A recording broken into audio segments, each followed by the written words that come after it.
I'm having a lot of fun today, and I just want to say I'm really honored to be here in front of all of you guys today to talk about this issue, strategy and tactics, that it seems like we've already been getting at with some of the questions. The way I run this session, because I usually do it at the end of the first day, is I try to make it really interactive. I like to do it interactively, and I think it works well when everyone's got jet lag and it's the last session on Monday to have a real sort of interactive component to it. All this is to say, I don't have any structured exercises, but just if you have questions or comments, just raise your hand at any point in the presentation, and let's just try to keep the conversation going, especially because I know there's so much experience in the audience right here. The other thing is that this is our 90-minute strategy and tactics session, but really you can ask strategy and tactics questions throughout the week because it's a component of almost every single block we discuss. So it doesn't all need to compress into here. This is just one spot where we focus on it, but it's present throughout the week. So my presentation has 3 parts. Very simply, I want to talk about the role of strategy. Earlier today, we talked a little bit. Oh, okay, that's Mary. Oh, okay, it's all right. I just didn't know what it was. Okay. We'll come back to that. That's an interesting tactic. So we talked earlier today about conditions and structures, and we also talked a bit about skills and strategic choice. And the core question I'll get at in part 1 is which influences the emergence and the outcome of movements more? The conditions a movement finds itself in, or the strategic choices and skills that the movement has. I'm sort of giving away the fact that I kind of come out on the strategic choice side because this next part is on tactics. And tactics are directly tied to strategy, and they matter in my opinion. We'll go through a variety of tactics. Gene Sharp, some of you may know, cataloged 198 different tactics in 1973. There are easily hundreds more now, both because of people's creativity, because every single struggle adds new tactics, and I think the digital realm also adds a whole new realm of tactics that wasn't available for Sharp to even look at in the 1970s. And obviously we'll make the point that tactics are about much more than protest. In fact, many of us have been conditioned simply by media coverage or the way we've been educated that when you think of nonviolent action, immediately we think of a crowd of people. And it's really important to deconstruct that and to say that is one of so many different manifestations, and oftentimes not even the most effective manifestations. Sometimes the most effective manifestations of nonviolent action or civil resistance are the manifestations we can't even see with our own eyes. We'll get into that later. And then the last thing is what makes tactics effective. Because we know that in a certain struggle, there could be a tactic that's brilliantly effective at one point. And then later, it's tried again and it fails. Or it looks so promising in one place and it doesn't work, but then suddenly it works somewhere else. And it's the same tactic. And so what are these underlying reasons that contribute to tactical success or failure or other outcomes? So, the role of strategy. Wait, does strategy matter? To even say there's a role of strategy goes against the conventional wisdom. The conventional wisdom, which is changing, starting to change, but still weighs heavily on the side that movements emerge and are determined, the outcomes are determined by structural conditions. What do I mean by structural conditions? Here's some examples. And you can, I won't go into it, but I can send articles. I actually have an email folder full of articles citing conditions as the key determinative impacts because they're great material when I make presentations. I can forward them on if anyone wants to see, but I think we've all heard this in either academic or news analysis. Well, it won't work civil resistance couldn't possibly work in a country because it doesn't have enough open political space. Or civil resistance only works in a country with a middle class and a certain amount of political space, certain literacy level, presence of free media, internet penetration, all of these variables that we hear again and again and again. And all of those, which we call structures or conditions, are important. A country's geopolitical neighborhood may be very important in how that struggle turns out. A country's political history may be very important in how a struggle turns out. International factors may be very important in how a struggle turns out. But my point is that they're not determinative. They don't decide the outcome. They're just one factor in the outcome. And sometimes, oftentimes, not even the most important factor. So in counterpoint to that, we have skills. Or, to use a slightly more academic term, agency, choice. These are the things that a movement has control over. If you noticed about conditions, in the short term on any given day, a movement can't control the conditions on that day. I do believe that over a 5 or 10 year span, a movement actually can change conditions quite a bit. But on any given day, conditions seem to be stable and not changing. But if with the application of skills over time, they actually do change, and I can give examples. So a movement has control over developing a unifying vision. It has control over how it develops a strategy and what campaigns it chooses. It gets to decide what objectives it wants to choose, and we'll come back to that because there was a question in the last session about what happens with the protest when no one knows when to go home. Well, that might be tied to no one knowing when the objective is actually achieved because the objective was too general or vague. We'll get into that. Movements have the capacity to do great analysis, to identify their strengths, to identify their adversaries' weaknesses, and to concentrate their strengths against their weaknesses. This is a timeless strategic principle you'll find in politics, military, or civil resistance. Building coalitions, the topic of tomorrow morning's presentation, really critically important, is in movement's control. So these factors, I would say based on case analysis, as well as based now on quantitative analysis. We have studies, which I won't digress into, but I'd be happy to share them with you, some of which Erica Chenoweth has done in the back of the room that focus on, for example, is repression determinative? Erica's research says no, it's not. We have other studies that look at the presence of a middle class or economic factors or cultural fragmentation. And they all come to the same conclusion. These aren't determinative. It really blows open the sort of blinders that so many people put on about, well, it couldn't possibly work here. And just to bring that point one step further, as Maciej's presentation said, after Tunisia, in the revolution there in 2010, 2011, there were a few weeks between when Ben Ali fell and when President Mubarak in Egypt fell.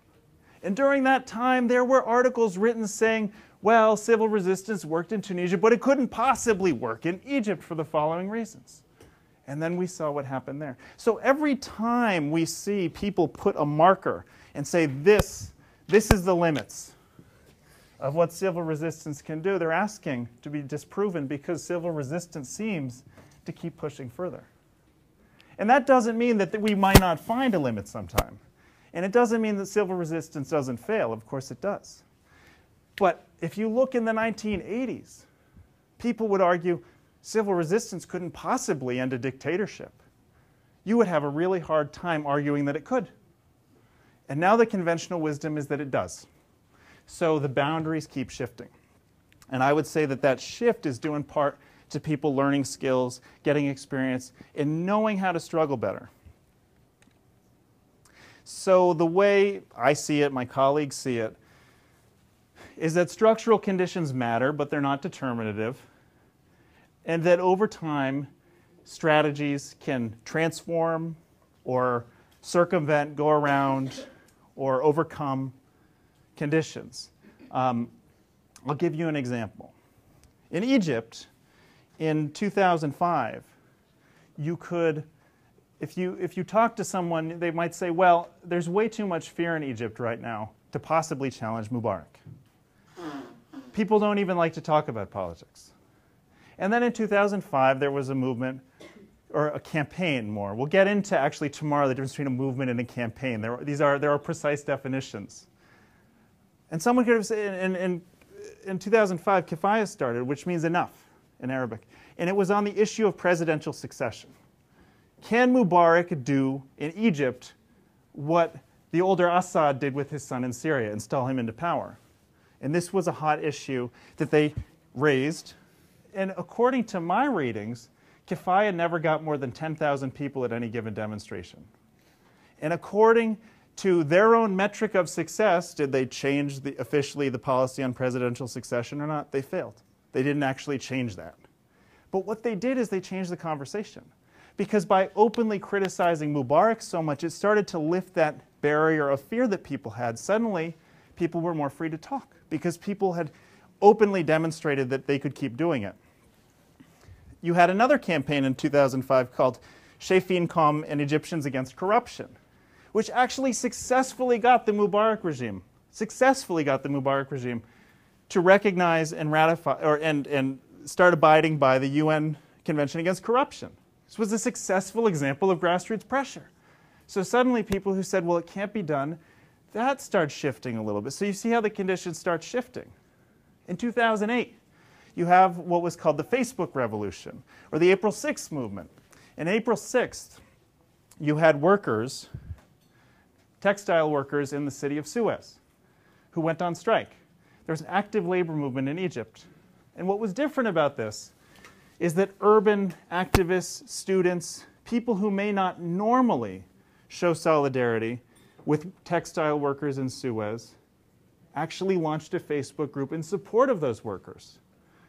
And on April 6th came out in support of those workers, and there was repression. And if someone looked, they'd say, well, the April 6th movement, they didn't achieve their objectives necessarily, but what they did is they changed the conditions because they started to build worker, urban, student, worker solidarity, which mattered quite a bit in 2011. So you see why I'm making this argument. Over time, the conditions can change, depending on the strategic choices of an opposition. Okay. So this leads us to my view that strategy is an art and a science. Yeah? Excuse me, what's the difference between a strategy and tactics? Because we know it's one of the guidelines. Sure. Each of us has some understanding of all this. I'll give you precise definitions. Let's see. I always include them somewhere in my presentation.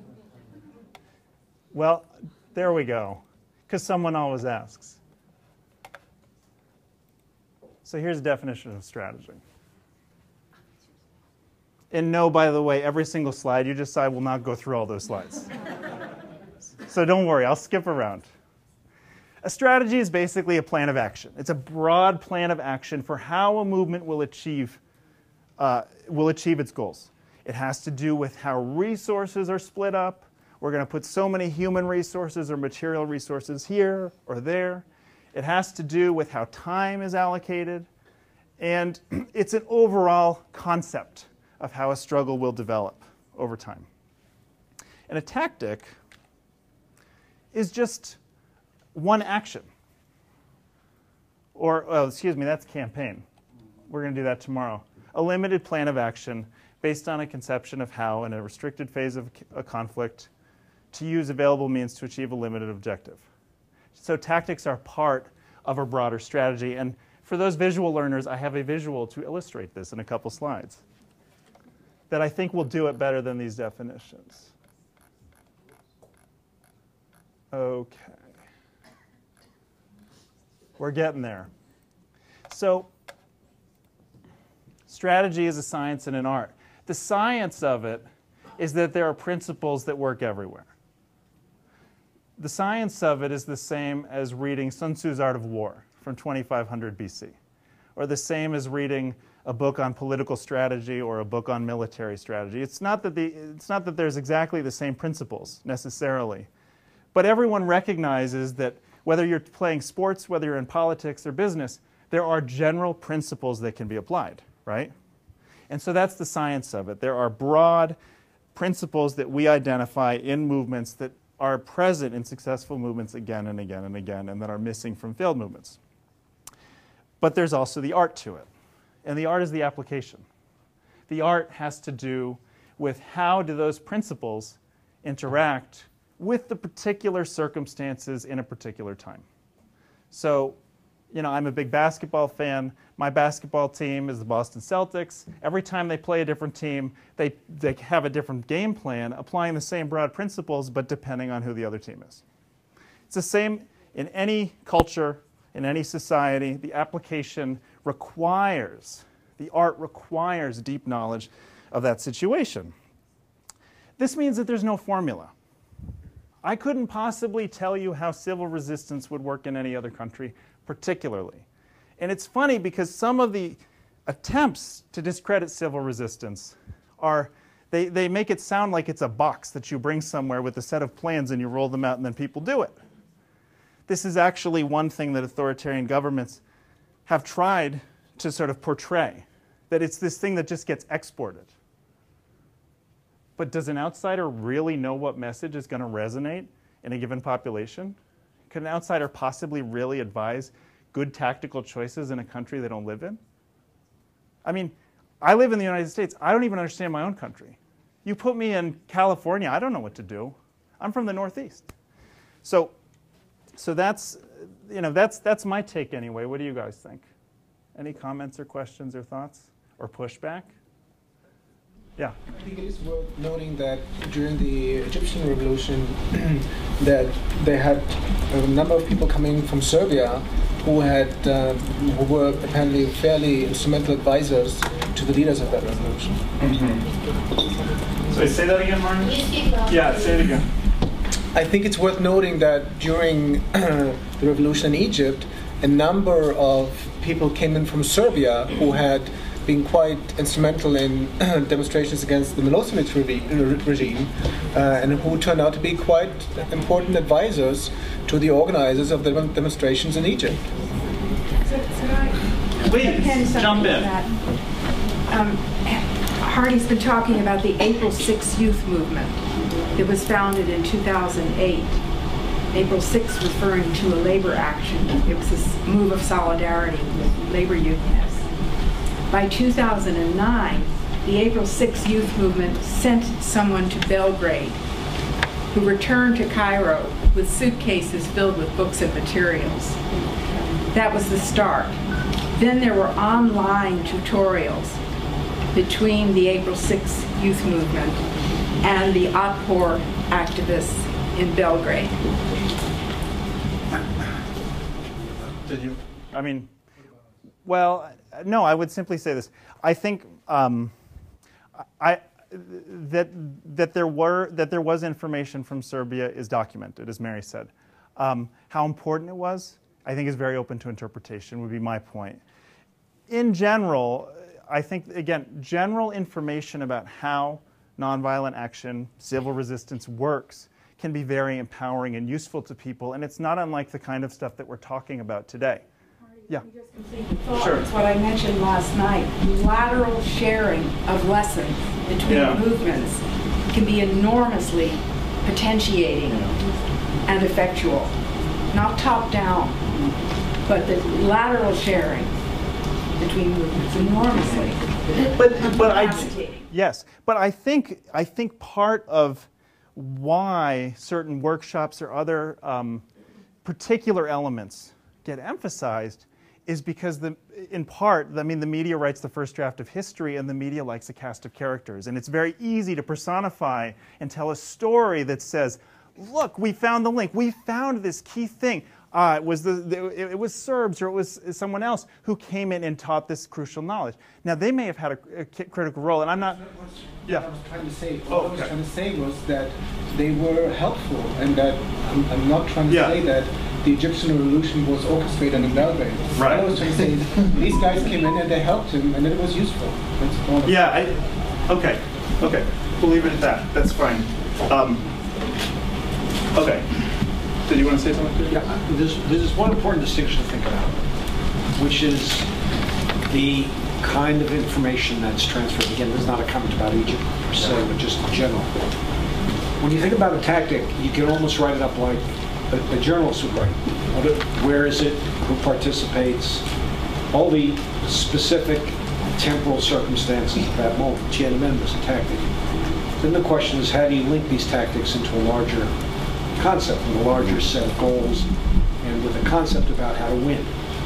And that's a strategic concept. So anybody who's in Tahrir Square or there within a few days couldn't have been telling people much more than, or passing information much more useful than how to execute a tactic.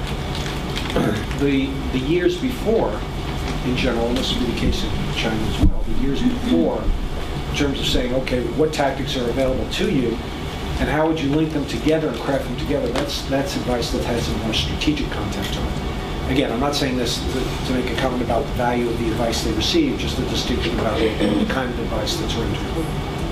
So you can have another way to ask the question is, well, by virtue of creating the advice, did I help them figure out how to improve a tactic? Or did I help them create a plan that might last between 6 months and a year that over time would chip away in terms of your power relative to your adversary? See what I'm saying? Let's take a look at strategy visually. And this is just a model. It's an approximation. But I think it's a useful model. And have people seen this what we call strategy triangle before somewhere? Yeah? I mean, I believe the military invented it. And it's got 3 levels. Okay? And the first is vision. And if we apply this to a civil resistance movement, the vision broadly is what a movement stands for and what it is against. The articulation of what it's for, what it's against, and how it intends to get there. Okay. The campaign level is that level in between for broad phases of resistance. And I'll go through some examples of campaigns later, but for example, the sit-in movement in the U.S. South is one of several campaigns, one of many campaigns in the U.S. Civil Rights Movement. It wasn't just a tactic. It happened in many different places, and even in Nashville itself, it comprised several tactics. So campaigns are broad phases of a struggle. They may be a phase that's really public and open, where they're trying to contest power. For example, Poles in 1980 doing a shipyard strike in the city of Gdansk to try to get an independent trade union. But Poles also had campaigns to create an underground press. They had campaigns that weren't really about trying to directly take power. They were campaigns of capacity building and building unity and building new identity for their own people. And then last, we have tactics. Tactics are those units of analysis. And then in classical strategy, you have tactics that support campaigns that support a vision.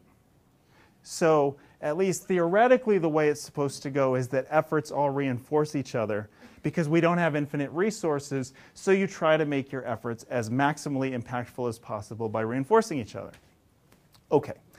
Is this how movements work in your experience? Is this how movements of which you've been a part or movements that you've observed, do you see this kind of reinforcement happening or not? Sometimes yes, sometimes no. Yes? Pardon? No, it's not always like I experience the people I work with in Palestine, they do have a vision and a strategy, but sometimes it's true that they have some tactics that are coming out of the blue, let's say, okay, now this is going on, it's important, we need to do something, but they don't think about what is next. So even if the specific direct action or the specific tactic that they use is successful, then it kind of loses power, because they haven't thought about what's next. They didn't have the vision or the... Yeah, and I mean, to be sure, there's a lot of good that can come out of spontaneous thinking. It's not that everything must be part of some clear strategic triangle. There can be a lot of good that comes out of spontaneous thinking, and so certainly. But yeah, there sometimes a little too much spontaneous thinking can be a little too much. Evgenia, and then Nora. Я хотела отметить, что очень часто бывает ситуация, когда нету стратегии. And I just wanted to like comment that there's always a situation arises up when there's no strategy. И движение просто реагирует на It's just a власть. reaction of the movement, И the получается, movement of the authorities, you know. и получается такое айкидо, то есть удар-удар. That's why we are just reacting. Someone hits us, we're hitting back, and that's like it's a wrestling game. И прекрасно, если власть глупая и делает много насильственных шагов, тогда движение очень хорошо растет. It's good when the authorities are not very wise, when they, you know, come up with a lot of violent, you know, feedback, like violent actions. Then it's good for the movement because we are growing this, you know, reacting to this violence. We are growing better. Yeah. Okay, Nora and then Benny. Yeah. Well, I was thinking about like the timing of when do these different levels come into play. Yeah. Because what I've seen, and perhaps this goes back to what Genya was saying about, you know, you're reacting. So you might have seen a tactic used in a different context, and you just kind of copy that tactic. And that might be the start of it, and maybe the strategy comes later. And so it's, so I think it's interesting to think about, you know, it's not necessarily always, you might have a vague goal here, but I don't know if you have some ideas on, like, you know, when does the vision come in, when do the tactics, when does it all, you know, it would probably depend. Well, okay, so at least theoretically, again, and I keep saying theoretically because that's exactly what I mean. It's not how, I'm not trying to tell you how it's supposed to happen or how it needs to happen or how it always does happen. But theoretically, you start with the vision and plan down. But sometimes you have a local campaign that actually gets a lot of success, and then people say, my gosh, maybe we actually have a broader movement, and they try to develop a vision and do it that way. I mean, it can happen. Sometimes, and what I'll get to later, is so often what people have is vision and tactics, but no clear concept of campaign, which I think is this critical concept that is missing sometimes. But yeah, we'll get more into that later. Was there another comment or question? Benny? Yes, thank you for... Yes, we're talking about the vision and campaign and tactic. Yeah, you may know there's different continent, different strategy. Some the campaign is sporadically, some campaign organized better, some campaign just using the science. But where I come from, because we don't have any freedom or assembly, whatever you trying to educate your people is intelligent always there. And you be leader to educate the people that strategy, the authority always he's a terrorist or is trying to discriminate. It's very difficult for people like us for doing a strategy and vision to educate the people on the ground. It's very hard. So I don't know if there's any advice to all of us, and I know some of you have that a vision, campaign, a tactic to educate your people, but where I come from, very difficult. So that would be the art part of the strategy that I don't know in your particular situation. I mean, it's not really on topic, but it's a really interesting topic maybe we could discuss later about what I would call movement DNA, like the core sort of ideas, the culture within the movement, and how I think if that's done really well, you get people who you can put them anywhere and they can kind of set up a plan, and they have a broad idea of how to do it because they've been trained so much. But then it does beg the question, how do you train them in the first place? I can't answer that in your context. But I might be able, if I can be helpful at all with this presentation, it might give a sense of what might be in that kind of DNA that you might want to think about. Other questions or comments? Oh, several. Okay, great. I'm going to go Dan, Erica, was there one more? I told you I want this to be interactive. Claire? Yeah, Jim. Now in the military, we'd use a phased approach. Yeah. So you may be going into that with campaigns where you have different phases, and you can take the tactics you're using, and each tactic has a specific risk assigned to it. Yeah. And then you can modulate the risk, or the tactic based on how much risk you're willing to accept.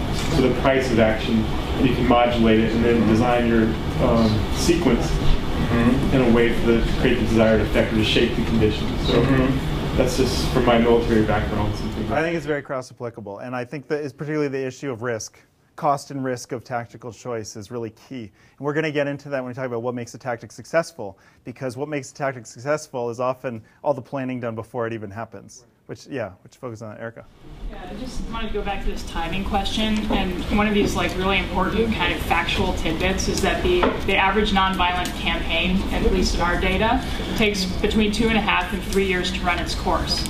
And that means that if you're going to wage this kind of nonviolent struggle, having a plan to manage the types of contingencies that are going to come down on the campaign in 2.5 to 3 years does take some forethought. And the benefit of the forethought is that, you know, if you're in the civil rights movement, and we saw this in the film last night and heard Reverend Lawson talk about it, is that people know what to expect by the particular risky tactics they're taking. So if people are prepared through training and other forms of education and preparation, and they expect violence against them, it puts the domain of choice back into the campaign's domain, rather than just hoping for good luck if the other side decides to repress you, and then you're in complete disarray and trying to figure out how best to react. And and another, it's a great point. And you plan based on the adversary's capabilities, not what you think they'll do, but what they're capable of doing. Because you have to consider, if they're capable of doing it, they might do it, and then what? Absolutely. Okay, we take a couple more, and then I'm going to keep pushing on. So there was Claire, and then Kim. Yes, so relative to Israel-Palestine, maybe many people know, there's been, it's almost like tactics have informed the campaigns, because the Palestinian civil society in 2005, I think, decided to employ boycott, divestment, and sanctions.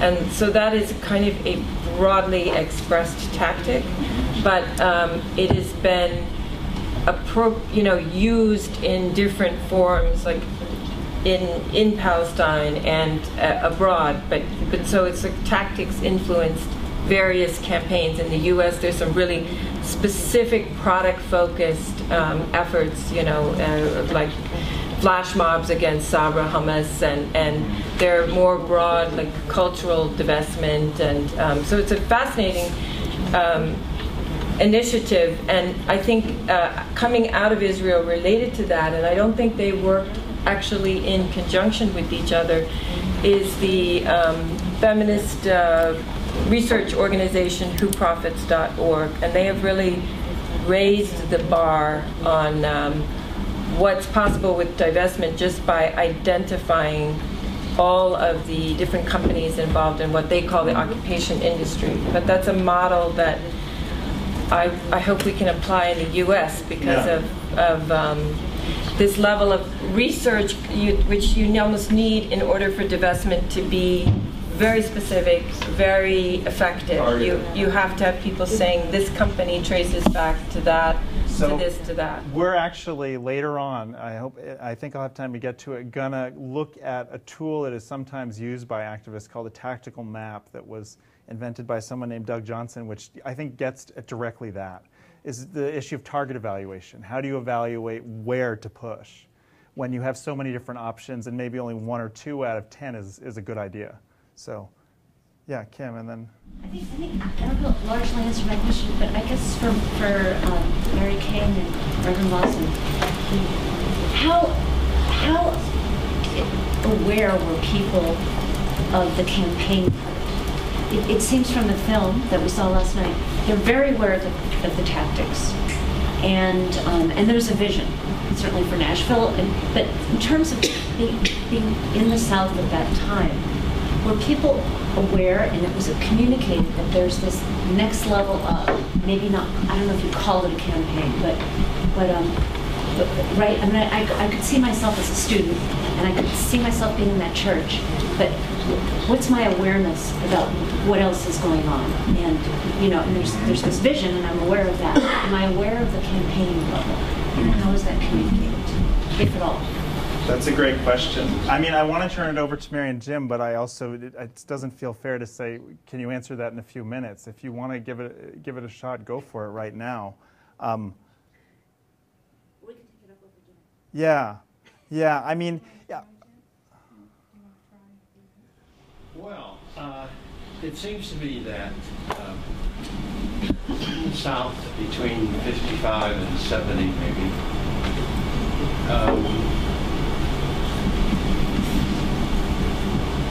we had it easy in one sense. And that is that we knew full well that Jim Crow law and practice and segregation were bad, were wrong, shameful, a lot of definitions.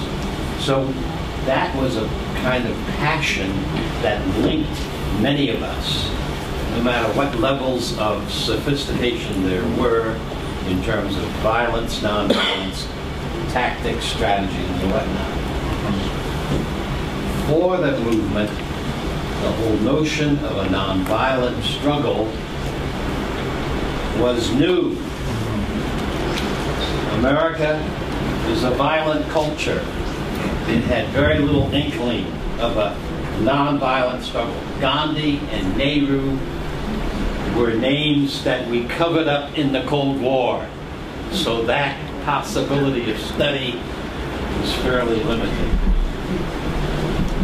We did sense a kind of campaign attitude in the sense that we saw the sit-in movement as the second major nonviolent effort. We saw Albany, Georgia as a campaign. We saw Birmingham as a campaign. We saw the Freedom Ride as a campaign. And all of that together, much more, constitute what I at least began to call the movement. And what I meant by the movement. But in terms of these levels of study and intellectual effort, I would say that that was there present in certain kinds of forms, but we did not have these books. We did not have the research that's been done since that time. And I'm not sure that you could have a movement based on the books. I think it's extremely important. I'm very glad that this is going on and has gone on the last 10 years, especially 20 years. But in a street level campaign, you do have to have certain kinds of people who've done the study and the reading and the reflection and have a grasp of tactics and the rest of it. So you have to have that. But whether or not this is something that you impart to everybody, I just don't see. Yeah, I don't know. No, I don't know. It's like the military process where the officers are supposed to have a tactical grasp and an awareness of the history and a memory. But how much of that they impart to the second platoon, rather than you're going to take that hill over there. You're going to take that hill. I don't know. No, this is still a part of our development. It seems to me. The DREAM Act students out of Los Angeles, but there were many places, UCLA, did a formidable job, in my judgment, of getting an executive order done in which they themselves strategized and found the lever of power to move and then how to move it. It's a wonderful story. A major article yet has not appeared on this, but they did an extraordinary piece of work, in my judgment, using nonviolent theory and strategy and finding the lever by which they got a president to change his mind, the Democratic Party to change its mind, and they got an executive order that gave them 2 years of a moratorium. Quick, Greg? Yeah, very quick. I just wanted you to know, Jim, that after you gave your keynote last year here at FSI, Paulina Gonzalez actually wrote an article about that, laying out the steps in which that was done by the DREAM Act students on Narco News. So. Who was this? Paulina Gonzalez. Okay. So I think, though, from Jim's answer and from the answers that I've heard from other activists to whom I've spoken, the answer is no. It's not necessary, as history shows, for everyone to have this concept of what's going on. For some people, and I'll give you a case later, their act of resistance may be as simple as not buying some grapes at a supermarket. I'll give you a case about that later. They don't need to know this. It's not necessary. If they do, great, but it's not necessary. You're saying somebody in the room needs to understand this, but not everybody. Yeah. Right. Yeah. But not nobody. No. Otherwise, what are we doing here, right? Yeah. Yeah, but I got to move on. So, okay, swiftly. What I said last night is that those 4 young men in Greensboro on February 1st, 1960, they didn't even know the word sit-in. Yes. They had a bull session all night long and decided to go down to Woolworths the next day. This group was prepared. They've been working with Jim for months. They go into action.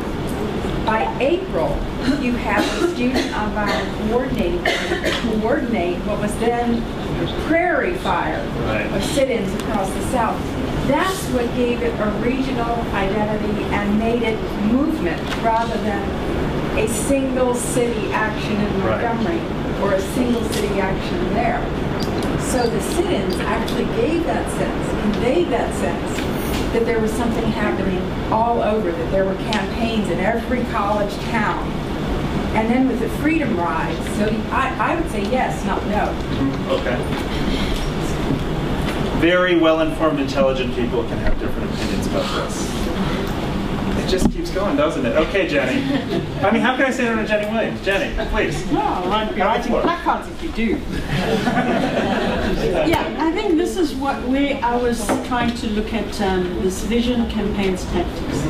What is very key in terms of your selection of tactics and your campaigns to map out a vision is what structure you want to put in place. If you just intend to have invasion of a certain square somewhere, then you maybe don't need a structure. And what's your vision? Arrive, occupy, stay for a couple of hours, create a fuss, and leave. Right.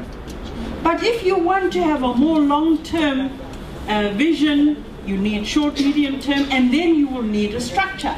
As Mary is just mentioning, there was already structure building in place around the sit-ins. So when now an event happened to trigger something, they were already ready and able to move into action. That's right. So that is my point on structure must be there, and it will then inform your tactics and campaigning and your vision. Perfect.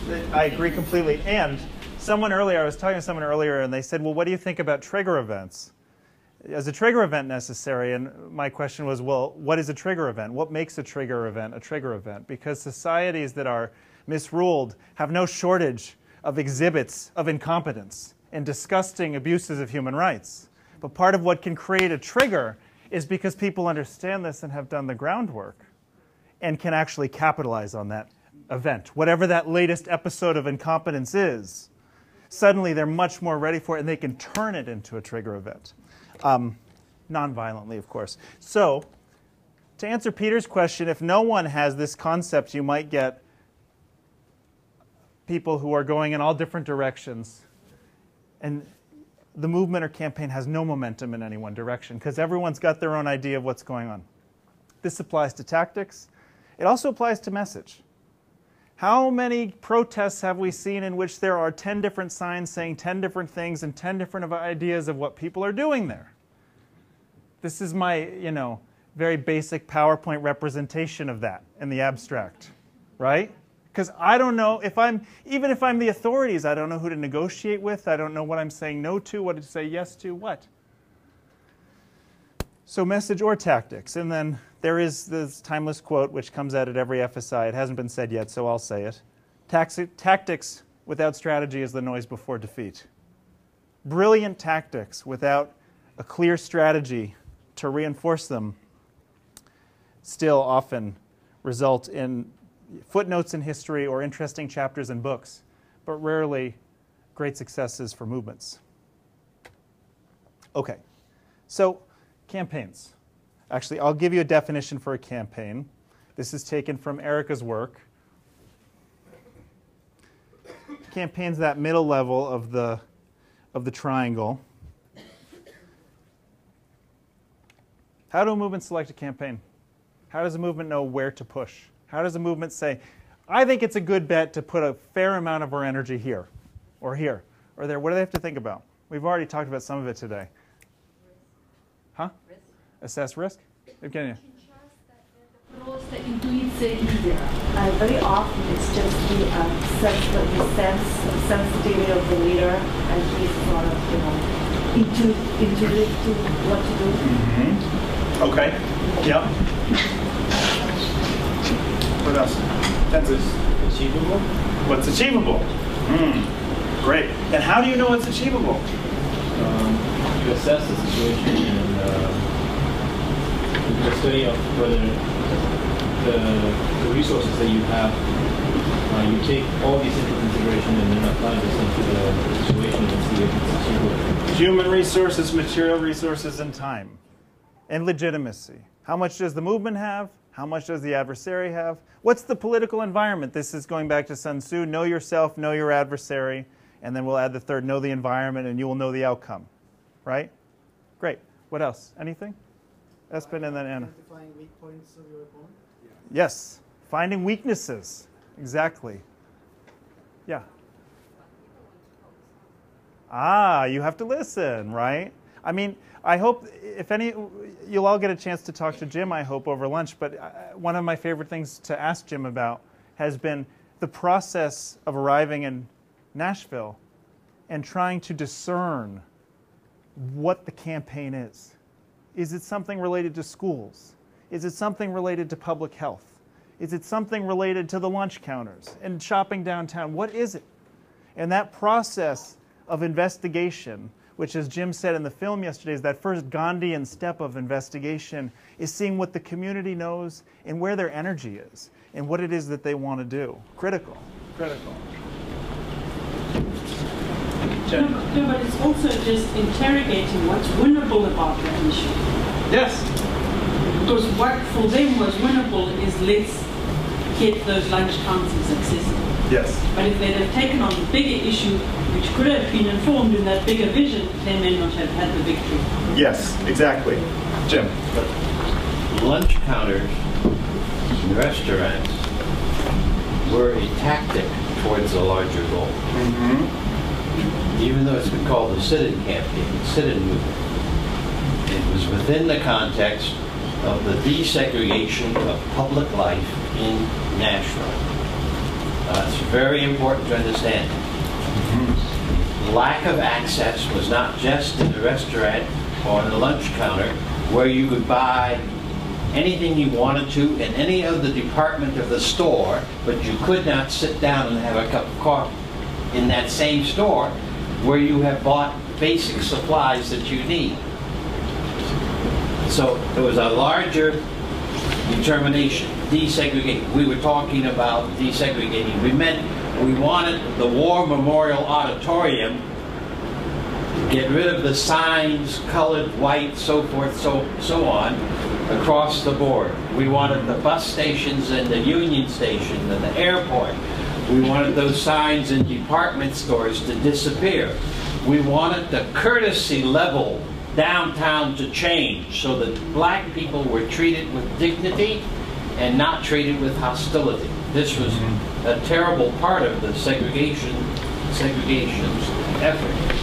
And I want to also say that it was the women in both Montgomery, Alabama and in Nashville who expressed the indignities of segregation so that the choices were made to do the bus boycott and desegregate downtown. 1,300 workers who walked off the job in Memphis in 1968, one of their major issues was the indignity of working as garbage men in Memphis with bad wages and the complete hostility of the city and of their white supervisors.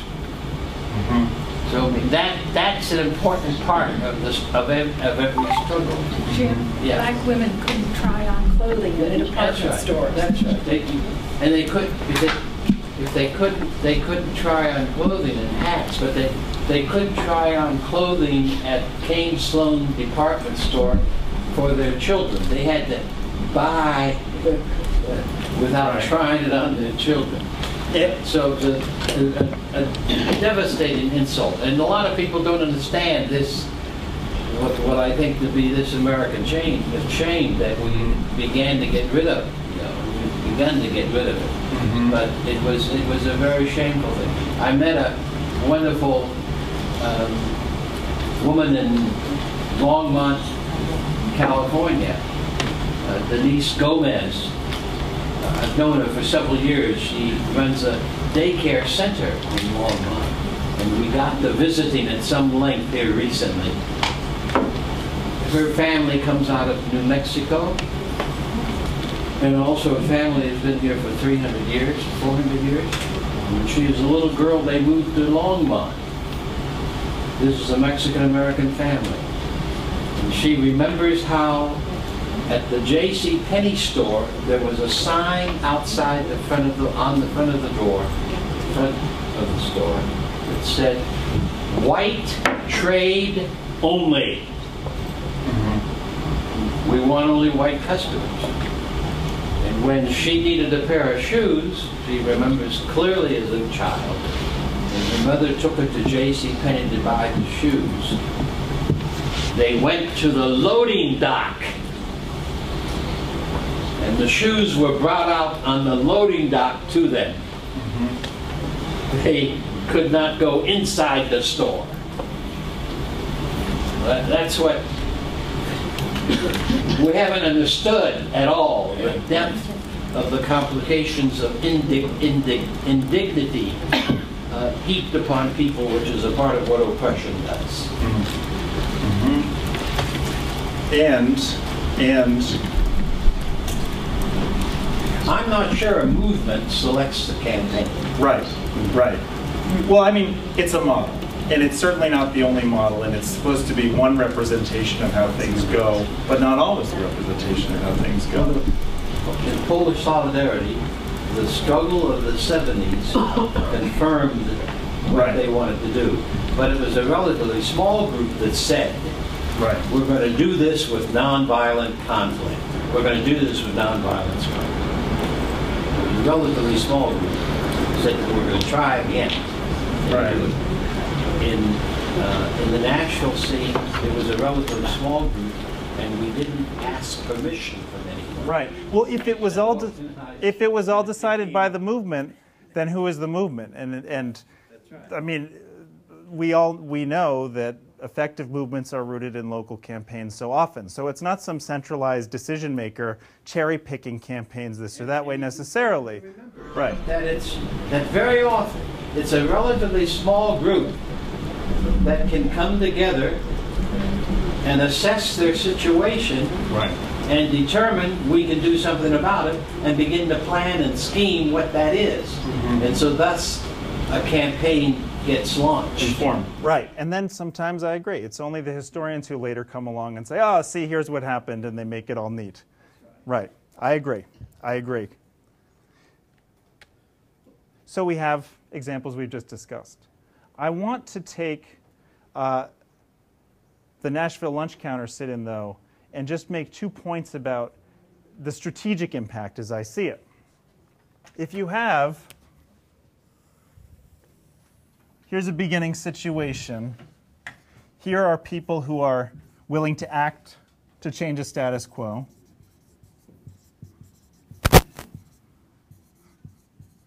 Here are people who are unhappy, but not with the status quo, but not active yet. Here are people who are maybe neutral or maybe indifferent. Here are people who support the status quo, but they're not active. And here are people who actively support status quo.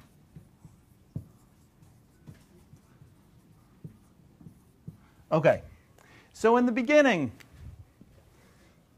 those who are willing to really aggressively act nonviolently is relatively few. In fact, it was small, and then Jim recruited a number of them, trained them, but still it was relatively small at the outset of that campaign. I'm sure I'll get the ratios wrong, but I'm sure there was a vast number of people in this area, either neutral, unhappy, or supportive, but mostly passive one way or another, not taking action. And then there were those who actively supported segregation and were really carrying it out. Now, arguably, we could say that the neutrality of these people actually enabled them to do this. It's not arguable, it's true. But just in terms of attitudes. So, the Nashville lunch counter sit-ins, the first step, I would argue, the first tactic in that campaign in Nashville grew the movement. People who were unhappy and not active suddenly became more active. People who were neutral and indifferent started to pull over. I'm not sure how many it affected people who supported the status quo and did nothing. Maybe a few of them actually went there because they got scared. But after the first tactic, the movement grows. In this whole bubble, most of it shifts this way. Now, the second tactic, boycott of downtown businesses. Now, imagine you're in this section, okay? This broad section where you support the status quo. What happens if you have a business? Suddenly you have to choose. Is it more important to me to support segregation if it means my business is going to close? And we know that businesses were putting pressure, talking behind the scenes, saying, we need to find a way to end this boycott because we're going to take a serious economic loss or go out of business. So the first tactic shifts people this way, persuades them, shows the legitimacy of the movement, the illegitimacy of the system. And then for those who aren't persuaded, there's a next step that says if you're not persuaded, you stand to lose some serious money here. You're going to pay a different sort of cost. And I just wanted to sort of highlight those strategic dynamics because they're dynamics that are present in a lot of different campaigns. Ben.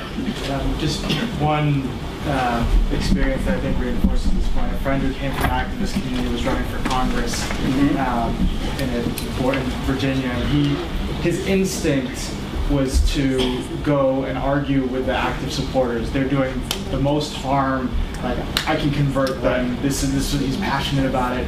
And he realized pretty quickly that that was a huge time sink, and the chance that he was going to actually convert them was tiny. And so he moved over to do exactly this. And well, but you can actually get these people, but sometimes it takes either repetitive actions or find those who are actually more loyal to their pocketbooks than to actually maintaining an unjust system, and chances are you might be able to shift some of them anyway. Not necessarily their conscience, but their behavior. Yeah. I'm not sure I'm going to articulate this question exactly the way I want to, but that's okay. What I'm looking for is the answer to if you're part of a campaign, more in the case of if you're in solidarity with a group who is actively involved in a nonviolent action, but it's not your situation. Say I'm in solidarity with someone in Palestine, or I'm in solidarity with someone in Israel. How do you get the people who are so far removed from those situations to care about it when they're the neutral parties or support the status quo? How do you act in solidarity in the same way? Maybe not in the same way, but how do you act in solidarity with a group that is not your own, but that you're trying to support? So there's a case I'm going to get to at the end that I think speaks to that, because there are a few issues that I hear in your question. One is the issue of social distance. How do you bridge social distance? How do you bridge people who are like, I don't know about what's going on there, or these people are so different from me, or I have no idea what I could do? That's one. And then two, what do you do if you do care? I would rather come to that later, but it's a great question. Okay, Evgenia, and then Jenny, and then we're going to go on. I actually would like to answer this question. Okay, please. Потому что буквально на обеде я показала пример, как я пытаюсь привлечь вас в группу защиты природы в России. I was trying to attract you or to involve you in our struggle in support of this environmentalist group in Russia? Все, что я делала, я показала конкретных людей и показала их боль и попыталась приблизить их ситуацию к вам. And what I tried to do is I tried to introduce specific people with their specific challenges, specific pain, and make you relate to those people. Я показала, почему они это делают. Я показала их ценности и показала, что эти ценности такие же, как у вас. Это ценности любви к природе и к родине. And what I tried to show why those people are doing what they're doing. I tried to demonstrate their values and also show you that their values are the same as yours. They're driven by the love of nature. И затем я дала вам 3 конкретных совета, что вы можете сделать, чтобы помочь. And then, if you remember, I offered 3 specific things that you can do in order to help them. Зайдите на сайт и напишите об этом. You can go to the website. You can publicize their struggle. Зайдите на сайт и там перечислите средства этим людям. You can go to their site and you can support them financially. You can donate money to their campaign. И внесите людей, которые избили активистов, в список Магнитского. Вы, как американцы, это можете сделать. Or you can include those officials responsible for harassment into the Magnitsky list, which you have the power to do. И точно так же я сделаю видеообращение, я напишу об этом в интернете на своих ресурсах, я сделаю листовки, и это будут разные методы воздействия через слово, через видеоряд и через медиа. So you can print an article, you can make a video, so there will be different methods of publicizing and pressuring the authorities. Gene Sharp, one of the foremost theorists in this field, in 1973 advanced the first definition that is, continued to use to this day, at least, well within his work. There are other definitions, but I like it a lot, and it's civil resistance, he called it nonviolent action, is a way for people to wield power without using violence. This is I've reduced the number of words. Sharp's definition has a few more than mine, but it's basically the same meaning. It consists of acts of commission. This is where people do things that they're not supposed to do. They protest when they're not supposed to protest. They wear a T-shirt, in a place where that T-shirt could get you arrested. They sing a song. They lick their elbow, as Maciej was talking about earlier. They protest with toys, right? They do these things. Now, the second kind is an act of omission. This is where people don't do what they're supposed to do or required or expected to do. So they don't pay their bills. They decide they're going to take their money out of a certain bank. They refuse to pay taxes. They won't buy. They won't go to school. They'll show up at work late, or they won't show up at all, or they'll work slowly, or they'll call in sick. They won't observe certain religious rituals, sporting events, cultural events, national festivals, and you name it. There is actually a lot of creativity within this second, omission. There's a lot of creativity that can happen by choosing not to do things. And what you'll find is that often, but not always, tactics of omission have lower risk profiles than tactics of commission. Not always, but there are many ways that people can just choose not to do something anonymously and people don't know. And then the final category would be both.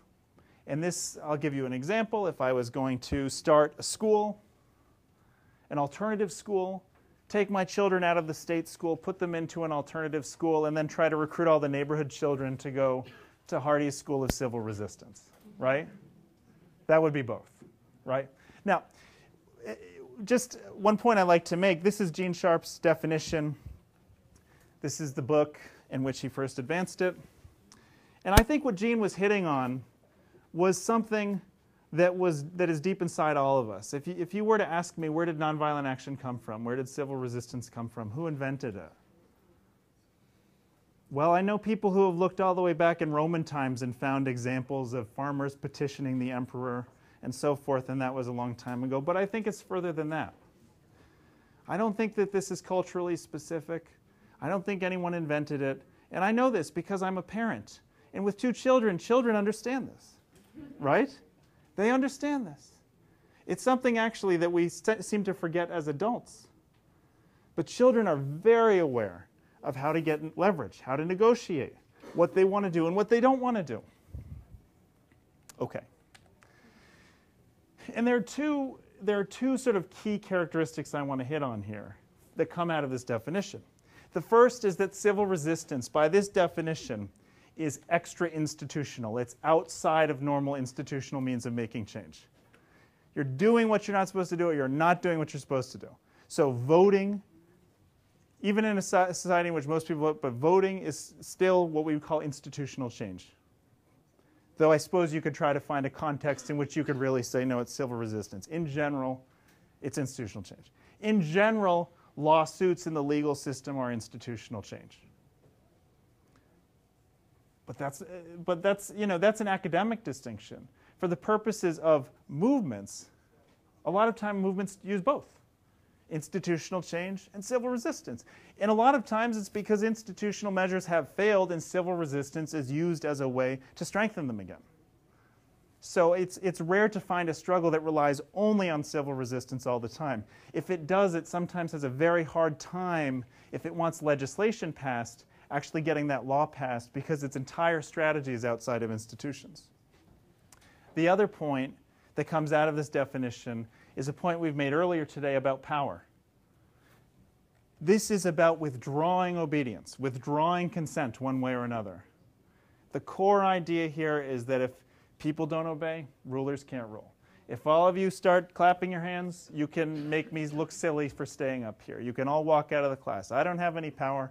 Thank you very much for sitting here. But you could take it back any time, right? I mean, it's the same premise. It's the same premise. So Sharp divided civil resistance into three categories. First was nonviolent protest and persuasion. Second, non-cooperation, and there are three kinds, and the third is nonviolent intervention. So protest and persuasion, I've put some examples up there. They're often the most frequently used tactics. They prepare people to change their behavior, usually. But for most people, they don't actually accomplish the full change of behavior. In other words, movements just based on protest and persuasion sometimes are not able to change the most difficult conditions in the most difficult cases. But they can be very useful in building a movement and starting to shift some of these neutral and inactive people over. Non-cooperation, now we're talking about really severing power in a different way. Non-cooperation, we're not going to buy. We're not going to buy. So if you like segregation, that's fine, but you might go broke liking it. We're not giving you our money anymore. It's a different act. That's economic. But then there's also political, resigning, withdrawing from government, staying home from school, withholding information from government, social non-cooperation. Several years ago, Tibetans refused to celebrate their New Year. And actually the Chinese authorities were very upset by this and said they were trying to get Tibetans to celebrate their New Year, Losar, which is a very sacred day for Tibetans, and Tibetans wouldn't. They said this is a day of mourning. We're not going to go along with this New Year celebration, which will be used to make it seem like everything's okay. We're not going to cooperate this year. It's actually gone on for several years. Even in India, there was social ostracism. If you're a collaborator, we're not going to talk to you or your family. Sometimes that can be very, very powerful. So non-cooperation, at least according to Sharp, is where a lot of strength comes in. When you move from protest to non-cooperation, it usually can get a lot of participation. There are lots of ways to non-cooperate that are low risk, and the lower the risks, the easier it is to get more and more people to do it. And then the last was nonviolent intervention. And this is the most direct, actually getting in the way of society from functioning. We are going to block this road. We are going to make sure that this truck isn't able to carry this delivery somewhere else. That kind of thing. Civil disobedience, blockading buildings. Disruptive, confrontational, high risk, sometimes able to achieve remarkable results. Often, I think, useful if you have someone who is publicly well known. Not always, but I gave an example last year. I was flying home from Spain, and the Spanish newspapers were reporting that George Clooney was arrested for protesting in front of the Sudanese embassy. They don't care if I protest in front of the Sudanese embassy in Spain, but if George Clooney does it, it matters, right? So sometimes it can be very useful to have these moral or, well-known leaders. So those are Sharp's three categories. And I'm going to come back to them tomorrow because actually I think these three categories relate to different kinds of roles that different people play in movements. And we'll get into that tomorrow when we talk about unity, actually, because sometimes it can be very difficult to get the people who are really into nonviolent intervention to agree that that may not be the best strategy at a certain point, and vice versa. So I would propose a fourth category called creating alternative institutions. I think this starts to get at what I heard from Oscar earlier in the day about constructively creating alternatives, the building of new structures. They could be dispute resolution, schools, cooperatives, governing institutions, farms, alternative ways of financing, alternative ways of meeting people's needs for goods and services.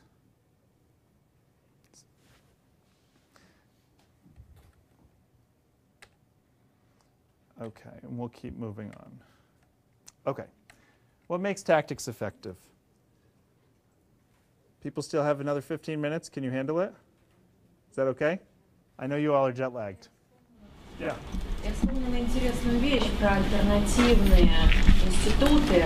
На заре Советского Союза, когда еще не было ГУЛАГов, делали народные советы. Эта идея, к сожалению, выродилась, но у нас она была. Вот после свержения самодержавия было организовано много народных советов. Just talking about building alternative institutions, it came back to me suddenly that at the early stages of the Soviet power, there were such institutions, alternative institutions, as people's councils that could be a great resource. It was before Gulag. It was before the Gulag. Yeah. Well, and so this Very is short time. Right. But so, sometimes it's funny. This proposed fourth category and these councils, sometimes local councils, etc., are so important in so many struggles, and they don't often get the recognition for just how important they are. For example, Kusta can tell you tonight that they had to create parallel structures even to do the Port Elizabeth boycott. They had to create they had to organize people so that if you weren't going to buy from a white business, you didn't have someone else charging you way too much for goods that you needed, right? You had to make sure that the prices were set. That requires organization.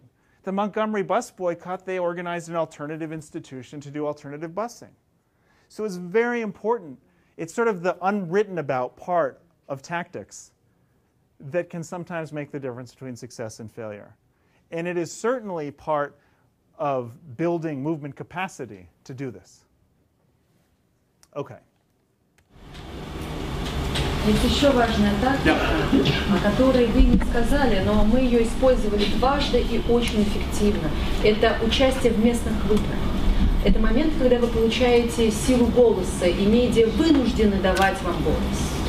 There's another important tactic that can be very influential, and that's participation in local elections, because then the media has to cover you and your position, and that gives you a really loud voice. Okay, that's an excellent point. And actually, what I want to get to tomorrow when we talk about coalitions, one of the things I want to talk about is the role of elections in coalitions, because they're really important. So I agree with you completely. Yeah. I agree with you completely. Okay. Objectives. So I just want to point out, I'm just going to point out 3 things that make tactics effective, and we don't have a lot of time, so I'm going to zip through them, and then we will go off to dinner. So objectives. I'm not trying to lay down rules here. Far be it for me to tell anyone what to do. But I'm simply going to say, based on what I've seen historically work, the following 4 attributes are useful to think about with tactics. The first is clearly defined, knowing why people are doing what they're doing, because the tactic needs to have a beginning, a middle, and an end.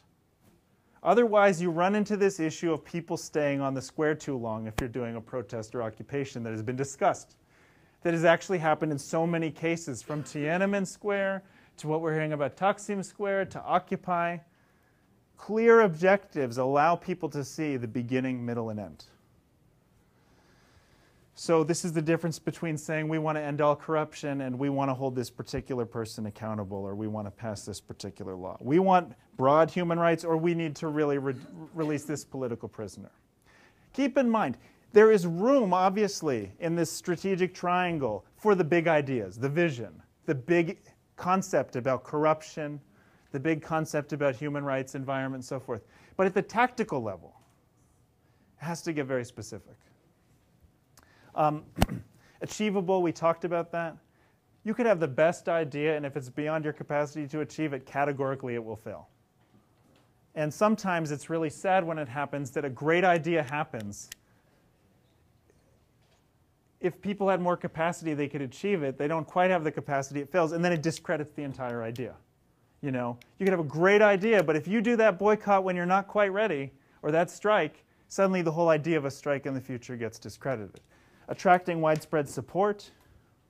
He connects to the strategy. Yeah.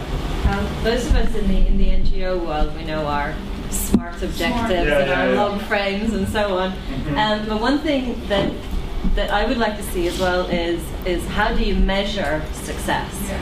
You know, if you have a tactic and you actually think about it beforehand, you know, what's your objective and how do you measure whether you reach that objective? That can really help sort of strengthen the movement of the campaign, because you're seeing, okay, we actually did it, or no, we didn't do it, and then you can analyze why. Yeah, I mean, well, to a certain extent, movements are different animals than organizations in that way, to sometimes. Yeah, I think I would agree with what you said, but I would just like to amend it a bit that, you know, in NGO sector, you can actually measure the objective. It can be measurable, it can be sustainable, but I think it doesn't, I mean, civil resistance is a very fluid thing. I don't think so you can actually say that I can measure it or I cannot measure it. I mean, you cannot say 100% thing about it. So I think it's very transitory, very fluid. Yeah, You and can't predict. I would also say, I want to come back to this achievable thing. Yes. Okay. So on the issue of achievable, the other day I was looking at my friend's office. He was an old-time anti-nuclear activist, and he has this old flyer on his wall calling people to a demonstration, and then in big capital letters it says mandatory training on it. Mandatory training. Unless you go through our boot camp, our training, this demonstration is not for you. Maybe you play another role. So that's about building capacity. That's about creating the community you need to achieve what you want to do.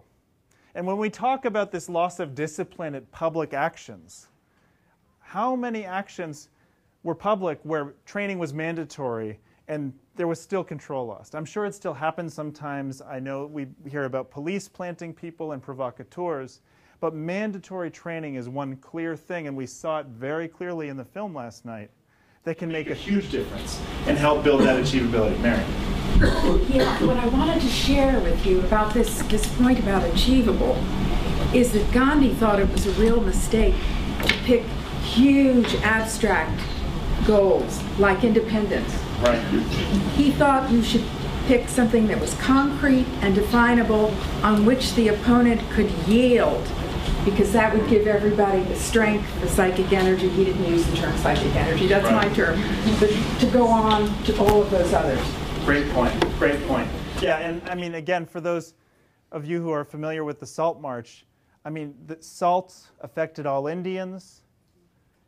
It would comprise 7% of the British revenues that they got from from Indians. And so it was a major budgetary impact on them. They could get widespread agreement. It was totally not enforceable because you can't possibly police thousands of kilometers of coastline.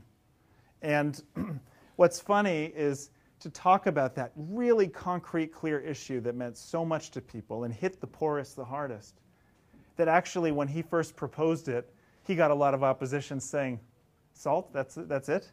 You couldn't possibly be serious, right? We're trying to get full independence, and you're talking about the salt tax. And we know how that turned out. Because it's this demonstration effect of nonviolent power that is revolutionary in people's minds. And Mache, in his presentation earlier, talked about this building of the movement and how so much of it is conceptual, and the demonstration that it works, even for a limited objective. When a rigid system has to reform, that can have really revolutionary potential in terms of people's psychology. We've got lots of hands. Peter, Arwa, Natalia, did you have your hand up? Stephen, Claire, okay. Can we all keep it short though? Peter, please. Two things very quick. The thing about the Salt March was most interesting is the dialogue between various secretaries of state and viceroy, which the real concern wasn't salt, but it was the loyalty of the local militia. The Salt March, in their mind, made them understand that that last point about the loyalty of the local militia was now in play. So that gets back to this point. So let's say every tactic we can think of is clearly defined, achievable, attracts wide support, and connects to a strategy. How do we rank them in terms of importance? I'm going to talk about this later, but in terms of importance, the next thing that you must rank them according must be the likelihood of dislodging the current system of oppression. And which of these tactics, not based on what we're capable of or what their a priori aspects are, but what are the ones that are going to have the biggest impact on the sustainability of the legitimacy of the other side? And this, Jim, is why I think your point about movements and campaigns. Campaigns identify things, elements that leave a movement the opponent extremely vulnerable in terms of what to sustain an oppressive system. Once that is seen, you more normally refine your tactics by that opportunity, not just by their a priori qualities. And part of what I hear Peter hitting on, which we will talk about more, and I think especially on Thursday, is this idea of loyalty shifts and tactics leading to defections.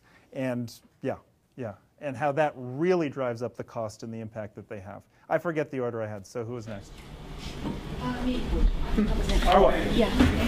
So I just wanted to respond to Nora's point, actually. And I also come from an NGO background, so I know what you're talking about. But I would say for the purposes of some of these movements, we don't need to put these movements under that kind of pressure, I think, of measuring what we perceive to be success. Because I'd just like to think of the Egypt example, when Egypt, in the very early days of the Egyptian protests, people were not thinking about deposing Mubarak at that stage. They initially started out, if you remember, in support of Khalid Said, who was a protester who died in police custody for exposing police corruption. So that was one of the triggers in the autumn before. And I think as the movement gained momentum, people started to realize what they could become capable of. So I think, was it a success that Mubarak has gone? We've got, the situation, the space now in Egypt for activists is actually shrunk. And conditions in Egypt for activists are more difficult than ever in some instances. So a lot of people would say, what kind of successes are we talking about? Yes, Mubarak has gone, but we've got a new enemy, if you like, between quotation marks, that's more diffuse. And activists need to reconvene and think, okay, what are our tactics now? We still haven't really achieved. How are we going to realign and consolidate, and what new tactics do we need to develop? So I would say to try and impose that structure of the SMART objectives, which I totally see where you're coming from, with some of these civil resistance movements, is probably put them under more pressure than they need to be. Thank you. I think, again, that there's room in movements for two very different conceptions of goals. At the vision level, when you hear speeches of great movement leaders, when you look at their materials they produce, their communications, they are hitting on values, they are using symbols that resonate with people, they are reclaiming traditions that people feel. Sometimes there's religious content. So that is very broad. And then it's at the tactical level that it gets specific. So there's room for both, and rhetorically both are used. Depends on skill. I'm going to hold people to 1-minute comments. Yes and yes. Because the last point that I make is usually the one that people like the most. And so I want to make sure I make it. I need about 3 minutes to make it. So yeah. Thank you. Sometimes, and in most contexts, the strength of civil resistance is dependent on the numbers, so that you can pass a strong message. But if we have to go about training every person who has to take part or participate in that civil resistance, how can we achieve that in a context where number will give us the right strength to send across the message? So I think that the issue of training should be dependent on context.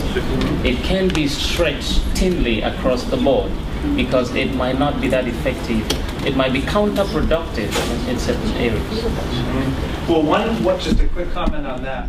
One way that some movements try to grow is to really build a culture and do intense training on a small amount of people initially to really build that culture, unity, sense of training strongly. Get that model as perfect as they can and then try to make it big versus just trying to make it big at the outset. So they really try to make, if they're going to try to scale big, make sure that what they're scaling has really been tested.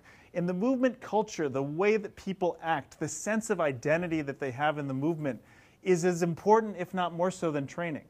Because keep in mind, people are volunteers in movements. They just show up. And so you can't really tell them what to do. They have to get a sense from talking to each other and seeing how the movement behaves to get a sense of what to do. So culture, I think, comes in again and again in addition to training. Claire. So I'll try to be brief. Comment and question. I come out of the era of the anti-nuke mandatory training and went to a couple of those and found them great.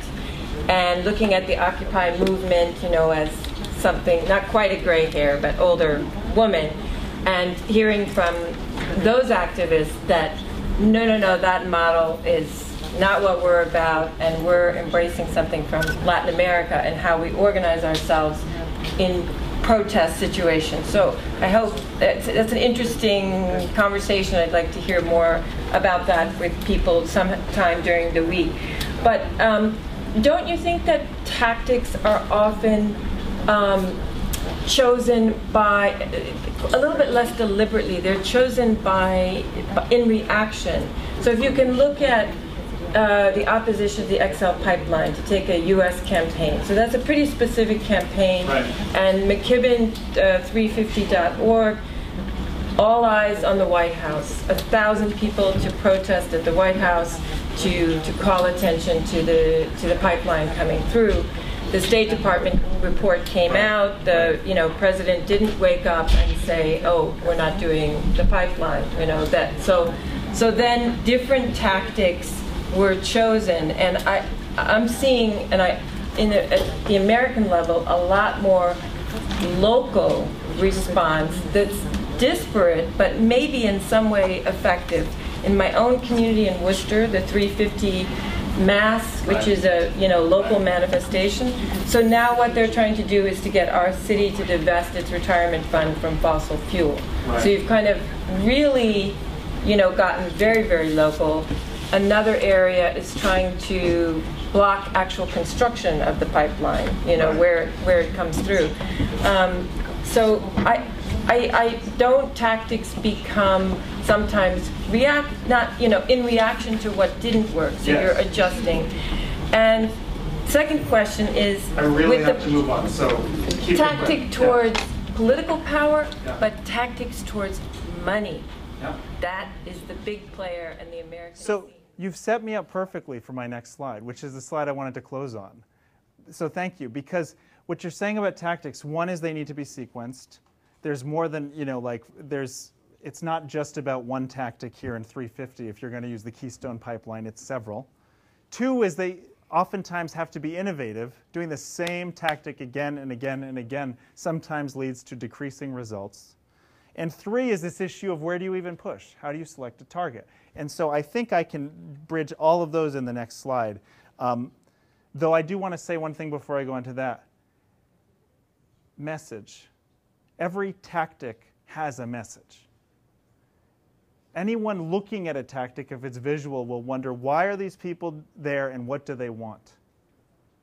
Now, not every tactic is visual, obviously, and sometimes it's so clear it doesn't need to be communicated. But I think of a tactic like a vessel or like a box in which there is a message.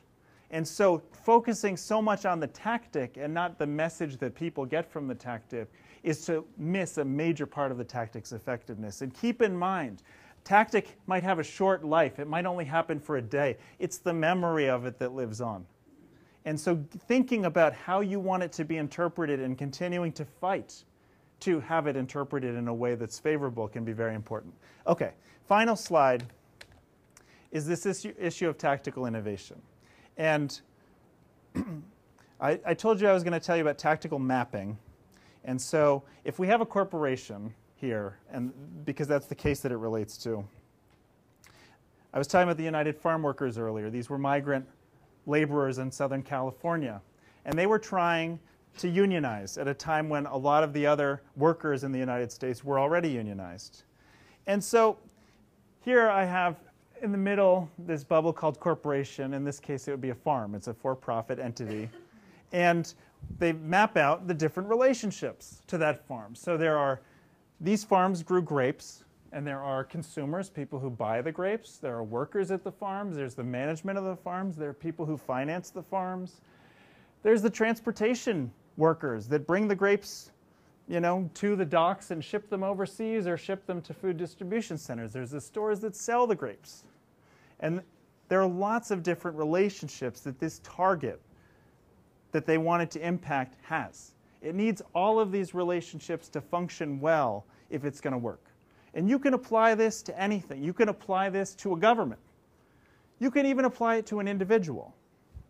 And so what the theory of tactical mapping will say is that each relationship, regardless of what you're mapping, is a potential point of leverage. Each relationship, is a possible target for a tactic. If you want to map an individual, you could map me.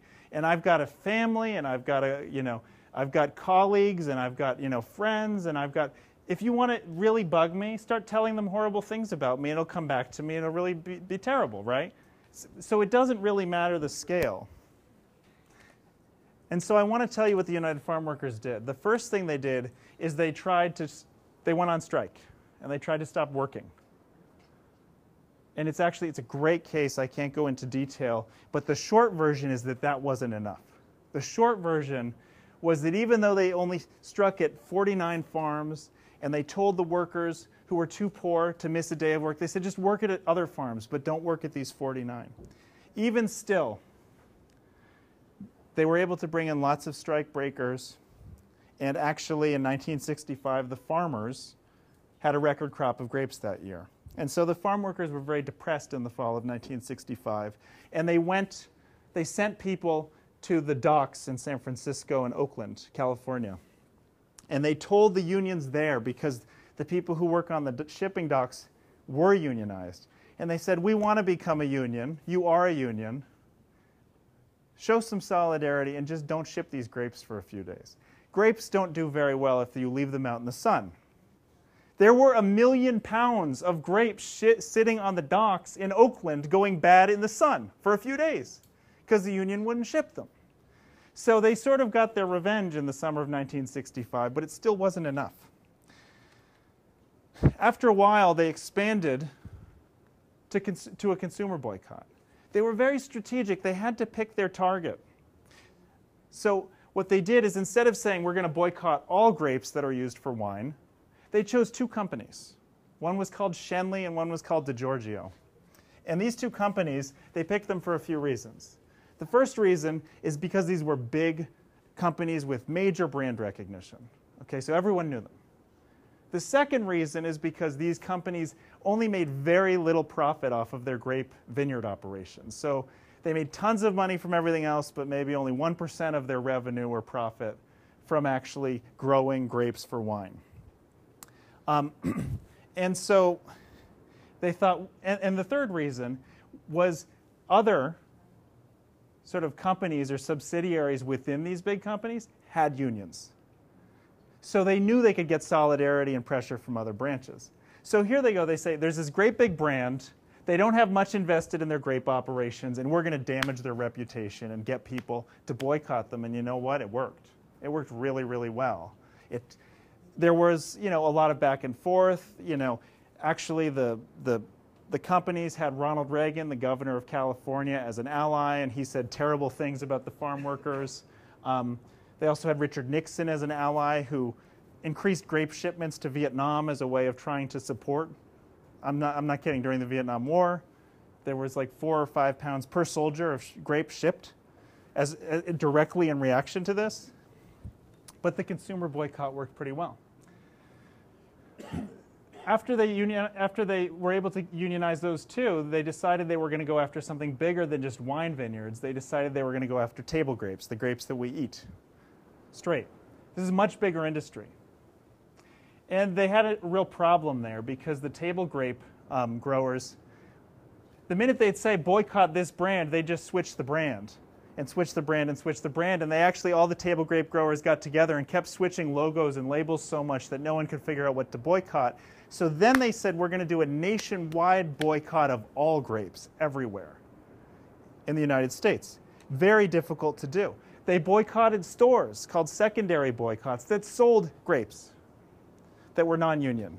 They went to food distribution centers and tried to block grape shipments. And from 1965 to 1970, by the end of 1970, 85% of California grape vineyards were unionized. They were successful.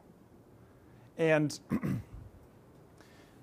this is an organization that started with $80 in its bank account and 1 employee. And 5 years later, they did this. It was what we would call a tactical sequence, with tactical innovation along the way, trying new tactics that the adversary, in this case, had to keep reacting to try to figure out what to do. And they kept the initiative. Instead of always reacting to the adversary, they're saying, now we're going to do this, you've got to react to it. Now we're going to do this, you need to react to it. And so they kept the initiative, and they targeted different relationships. And it was only after they targeted several relationships that they created the kind of multiple pressure needed to really change things. So I think I'll close there. Thank you very much.